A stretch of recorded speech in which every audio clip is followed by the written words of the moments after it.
Hey, um, so don't mind this shirt.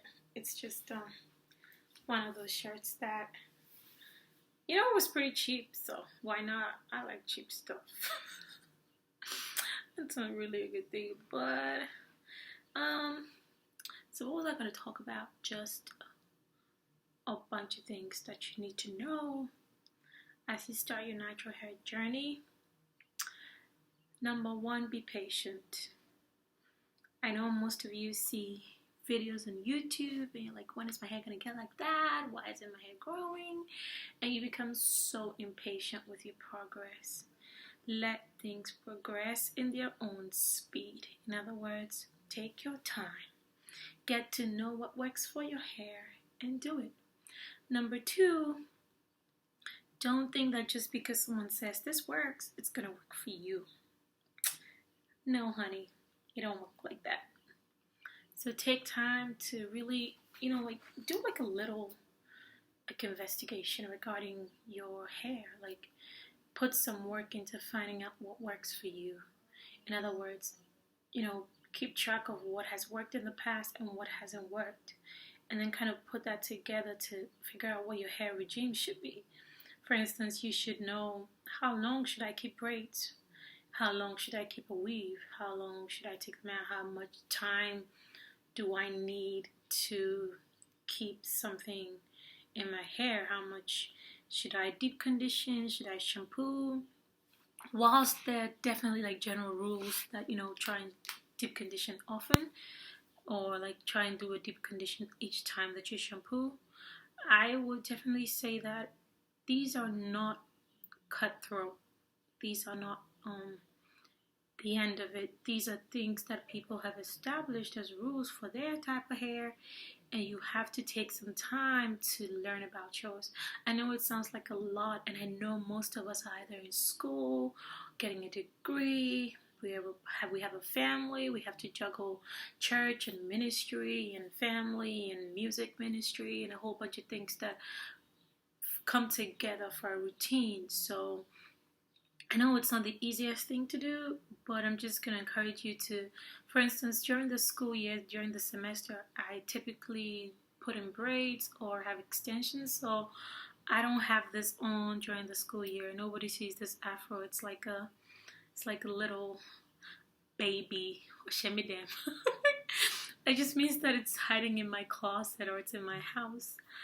But I try to take it out over the summer because I feel strongly that you need to, give it some attention. You just need to do that. And as Black women, we've been over and over again being told what to do so much with our hair that once we try to figure out exactly what we want, it just becomes burdensome. It feels like too much work to do. But I think the results are worthwhile. When you start seeing that your hair is growing and it's giving the results that you want, you would actually like it. You go like, okay, this is good. But if you don't take the time and you think, oh my God, this is too much work, you're not going to see it working out for you the way that it should. Just a few things that I learned along the way. I keep saying I'm not a hair expert. It's definitely not my area of expertise. But like I keep sharing, if something works for me, I just share it because I think it might work for someone. It might not work for you, but it might work for someone. So be patient and don't just follow a bunch of rules because everyone is giving them to you. Figure out what works for you. Take some time to answer questions like, okay, so what is good for me? And hydrate. Drink a lot of water. Okay. We have a lot of natural things that God has freely given humankind, and it's just for us to enjoy. And most of us just do not take advantage of it because there's so much work. Okay, so but drinking water is a good thing. It's a healthy practice. Like just gulp as much of those gallons as you can, honey. It's just free resource, Just drink it.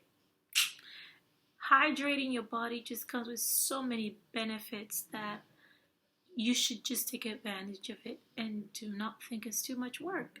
Just take the time. If you go to the restaurant, instead of ordering a Coke, other water.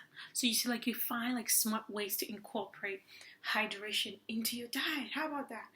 Because sometimes I get it, we run really busy schedules and we cannot always incorporate drinking water into it.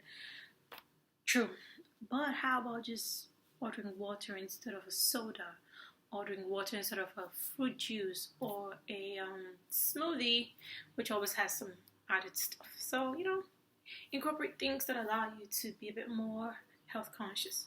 I mean, I like food, but honey, I try to be as health conscious as possible because them genes in my family, they ain't slim jeans. So, we always try to make sure that we're taking care of our bodies and just be you, be happy. Okay, that's probably the last thing I'm gonna say. Be happy.